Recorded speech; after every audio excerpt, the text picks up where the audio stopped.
Hello my dear friends, you're in the Military with Summary channel. In this video we're going to discuss the most important events that took place during the previous 12 hours. We have lots of very interesting updates, so let's start. And first we're going to talk about the conflict on the territory of Ukraine, where the Russians during the previous night carried out retaliatory strikes on Ukraine's attack that took place on the 17th of May of 2026. I would like to remind you that yesterday the Ukrainians attacked the capital of the Russian Federation using hundreds of drones, and this attack was the first attack since the beginning of the special military operation, massive attack in the direction of the city of Moscow. I would like to remind you that yesterday lots of explosions, lots of drones, a lot of damages were recorded. But the most important thing that the Russian authorities haven't made any statement on this matter. For some reason they decided to keep a pause. But now we understand why the Russians kept a pause, because these nights they attacked the territory of Ukraine using hundreds of drones and missiles. And I would like to point your attention that this overnight attack differs from the previous attacks, and we will discuss in details, because it seems that the Russians tested new weapons. Now let's talk about the numbers, about pictures and so on. This morning the Minister of Defense of Ukraine published this article where we can see that the Russians during the night used at least 546 air vehicles to attack the territory of Ukraine. And this is a massive attack, obviously. Furthermore, the Ukrainians stated that the Russians were using drones and missiles together. The most interesting thing that as for this overnight attack, according to different sources, the Russians were attacking just two objects, just two areas. The first one is the city of Dnipro, and the second one is the settlement or the city of Starokostyantyniv. Yes, of course, lots of explosions were recorded through the entire territory. Ukraine explosions were recorded on the territory of the city of Odessa, in the area of Kryvyi Rog, and many other different places. But the most important attacks were in the direction of the city of Dnipro. As you can see, the biggest number of lines, yellow lines, orange lines, green lines, are moving right exactly in the direction of the city, and lots of lines were moving in the direction of the city of Starokostyantyniv. As for the city of Dnipro, we understand this is the biggest city in Ukraine, an industrial city that Ukraine used for many purposes, and it seems that the city of Dnipro is also a center of a decision-making center. So there are lots of facilities probably that where the Ukrainians, where decision-making people are located, and it seems that the Russians attacked them. As for the city of Starokostyantyniv, the Ukrainians have F-16s aircrafts, Mirage aircrafts in this area that Ukrainians use it as air defense forces to destroy Russian drones and so on. So the Russians attacked in this direction just with the purpose not to allow the Ukrainians to use their F-16s for these purposes. But there is another important detail that I would like to discuss with you in details. Once again, it seems that the Russians tested a new weapon. Now let's talk about the city of Dnipro. The biggest number of explosions were located in this area. During the night we were receiving lots of updates on this matter, and for example, this is the first picture. These are the first pictures that were published by pro-Ukrainian sources, where we can see the approximate positions of Ukraine's drone, of the Russians' drones during the night. And as you can see, there were lots of waves of attacks, lots of batches of drones that were moving in the direction of the city of Dnipro. For example, this is the situation somewhere around at 12 a.m. of the 18th of May of 2026. Hundreds of drones flying over the city of Dnipro, attacking different objects of critical military decision-making infrastructure. Lots of damages were recorded, and when the Russians finished with the city of Dnipro, the Russians began moving further deep inside of the territory of Ukraine in the direction of the Starokostyantyniv airfield, where the Ukrainians keep their aircrafts of F-16 and Mirage type. And this batch of drones, as you can see, is moving in this direction. And later we received reports from the city of Starokostyantyniv and additional pictures about the situation in this area. And this is the situation between 1 a.m. and 3 a.m. of the 18th of May of 2026. Lots of drones, as you can see, were heading towards the city of Starokostyantyniv, probably trying to damage the Starokostyantyniv airfield and not to allow the Ukrainians to use this airfield for air defense purposes. But these drone attacks weren't very important when talking about the previous nights. Probably they served to distract attention, to overload the Ukraine's air defense forces. The most important attacks took place on the territory of the city of Dnipro itself.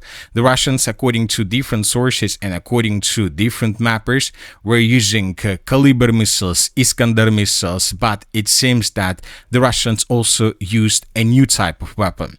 So during this morning on the 18th of May of 2026, this video was published by pro-Ukrainian sources, and later this video was published by pro-Russian sources, and this is exactly the strike I'm talking about. This is exactly the moment when, according to my understanding of the situation, the Russians used a new weapon. So what did happen? Let's start this video once again from the beginning, and let's slow down and just take a look at this moment. And here we can see the first line of a missile, of something that's hit the surface of the city of Dnipro. So this is the first line between the sky and the surface of some new weapon that was launched by Russians. And a second later, we have two more lines. So it seems that the Russians attacked the city of Dnipro with a missile that had at least 2 or 3 warheads. So this is a very important situation, because when talking about the Oreshnik system has probably 6 warheads. So and for this, we need to understand, and once again, let's take a look at the videos that were published in November of 2024 and in January of 2026, when the Russians were using the Oreshnik system for the first time. So this is the first usage of the Oreshnik system, and as you can see, we have not just one line, we have at least 6 lines, 6 warheads that struck the territory of the city of Dnipro during the 21st of November of 2026, and this is the first usage of the Oreshnik system. But you know that experts are saying that the Oreshnik system is a very expensive weapon. It's very expensive, so that is why it's better to use something cheaper. The second time, the Russians used the Oreshnik system during the January 9th of 2026, and this year, so just 4 months ago basically. And during the 9th of January of 2026, the Russians, I would like to remind you, attacked the city of Lvov, and this is the video that was published by pro-Ukrainian sources. And here we can see almost something similar. We can see lines between the sky and the surface, and we have at least 6 warheads that the Oreshnik system had during the attack in the direction of the city of Lvov. And once again, this attack took place on the 9th of January of 2026. And now let's discuss once again the video that was published this morning from the city of Dnipro. And this is the video, and as the video has a very bad quality, so that is why it's very difficult to understand how many warheads this missile had. So let's try to move very slowly.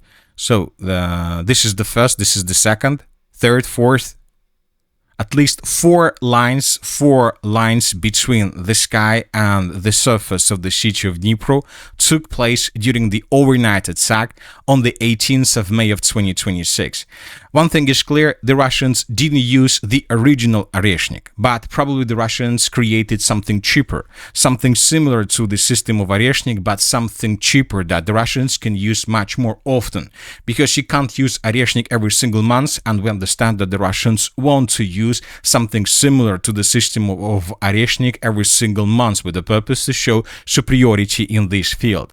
And after this attack, lots of reports, lots of updates we received from the city of Dnipro, and the most important one is probably this one. Trains are being massively delayed across Ukraine following overnight Russian strikes. Trains are running 9 or more hours behind schedule, according to Ukrainian state office, that's our railways office. Ukrenergo, the energy company, also reported power outages in the Dnipropetrovsk region after the shelling. Transport and energy infrastructure were hit. So we have some pictures with fire anomalies. As you can see, several fire anomalies were recorded in the northwestern parts of the city. Several fire anomalies were recorded through objects of energy infrastructure and along railways and so on, which means that something important was hit. But if you ask my opinion, I believe that these attacks on objects of energy and logistic infrastructure were probably a secondary purpose for Russians. The most important task for Russians was to show or to test their new weapons. We can see this weapon once again, and the most important thing, it seems that the Russians attacked a decision-making center. According to different sources, headquarters, or maybe the staff of the general staff of the armed forces Ukraine is located in this area, and maybe the Russians attacked this territory and these buildings or underground facilities. Anyway, let's wait and see what is going to happen next, but obviously this was one of the biggest attacks since the beginning of the special military operation when talking about weapons the Russians used for these purposes. As for the rest of attacks, we have explosions and lots of updates from the city of Odessa. Here we have lots of explosions. The Russians were attacking objects of port infrastructure. For example, we have fire anomalies, and we have a vessel that was damaged and destroyed by Russians during the overnight attack. In this video, we can see commercial vessels around the city of Odessa, and as you can see, we see a fire broke out on the surface of one of these let's say vessels, which means that the Russians during the night attacked not just the city, warehouses, ammo depots, but also commercial vessels that were located in the area. Furthermore, we have pictures from the city of Zaporizhzhia. Another gas station was destroyed as a result of the Russian massive attack, and we have lots of fire anomalies between the border and the river of Dnipro. Once again, that was one of the biggest attacks. We're talking not about the numbers, but about new missiles and technologies that most likely the Russians used during the previous night. So this is the situation in this area. Once again, the Russian authorities, Russian officials haven't commented anything on the matter of the yesterday's Ukraine's attack on the city of Moscow, but probably this is the answer. Now let's discuss the situation on the ground. During the previous 12 hours, we received some changes, so let's discuss them. First, let's talk about the western Zaporizhzhia direction, where additional changes on the ground were recorded. According to pro-Ukrainian sources, the Russians improved their positions between the villages of Lugovskoye and Charivne, and these are the changes on the ground between the dates. So this is the end of the 17th of May, and this is the beginning of the 18th of May of 2026. Now let's move further. As for the city of Konstantinovka, Kramatorsk, Slaviansk, and so on, the sources are saying that the Ukrainians began significant redeployment of forces in this area. Basically, the Ukrainians are deploying everything they have in this direction from every single part of Ukraine, and it seems that Ukrainians are preparing themselves before the beginning of the final battle of the Donbas Arc operation. Both the Russians and the Ukrainians are preparing themselves, and the Ukrainians from their side are trying to collect as many as possible troops in this area. Significant number of forces the Ukrainians are going to use in the Slaviansk-Kramatorsk defense operation.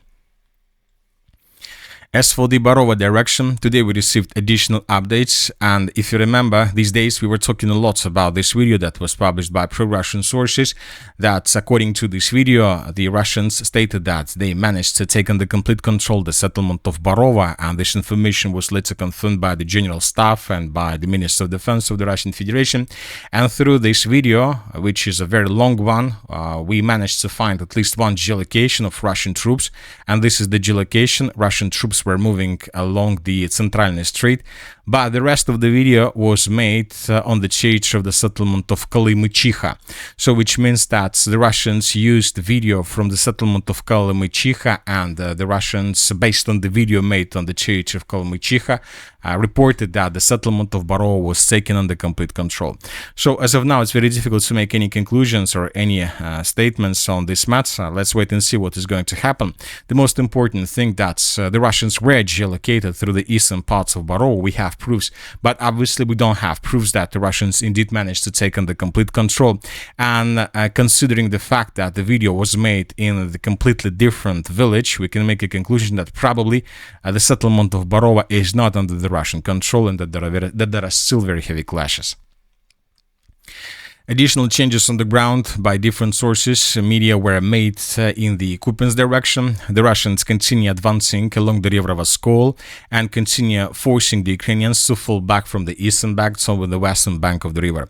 So these are the changes on the ground that were reported and provided by different sources. This is the end of the 17th of May and this is the beginning of the 18th of May of 2026. The Russians continue advancing and the Ukrainians are losing the ground on the eastern bank, and it seems that the battle indeed is over, but the Ukrainians are still there and the Russians are still trying to force them to fall back. Obviously, the final stage of the battle for the city of Kupiansk will take probably another month before the Russians are able to finish the battle for the eastern bank. Meanwhile, the Ukrainians will try to save their positions for as long as possible, just with one purpose: to win additional time. During the previous 12 hours, the Russians made a very interesting and important statement. At the current moment, Moscow has not received any signals from Kiev about its readiness for a new round of negotiations, stated the Deputy Minister of Foreign Affairs of the Russian Federation. And all these statements mean just one thing, that both the Russians and the Ukrainians will continue clashes, and the most important thing, that the European countries will be involved more in the finance process of Ukraine. For example, during the previous 12 hours, during attack on the city of Moscow, very interesting types of drones were recorded in the sky of the city of Moscow, and according to information we have, these drones that the Ukrainians used to attack Moscow were built on factories and plants that were financed by Germany, according to different sources. We have covered most of the updates regarding the conflict on the territory of Ukraine. Just a few words about the conflict in the Middle East. Black Monday probably started today on the 18th of May of 2026 with a significant rise of oil prices. When the oil markets opened, the prices for WTI rose on the level of $107 per barrel. During the morning, the oil prices continue save their positions at a very high level, but probably during the day, oil prices began moving down. It doesn't mean that the prices are going to move further in the direction of $100 per barrel. It's just the beginning of Monday, obviously, and if everything continue doing the same, obviously by the end of the week, oil prices may rise up to the level of $110 per barrel. During the previous 12 hours, the President of the United States of America made lots of interesting statements about the situation in Iran. Donald Trump says Xi Jinping agreed Tehran must reopen the Strait of Hormuz. Trump also says he is lifting sanctions on Chinese firms buying Iranian oil. Today's footage from the waterway. So this is the Strait of Hormuz, significant number of tankers that cannot leave the area.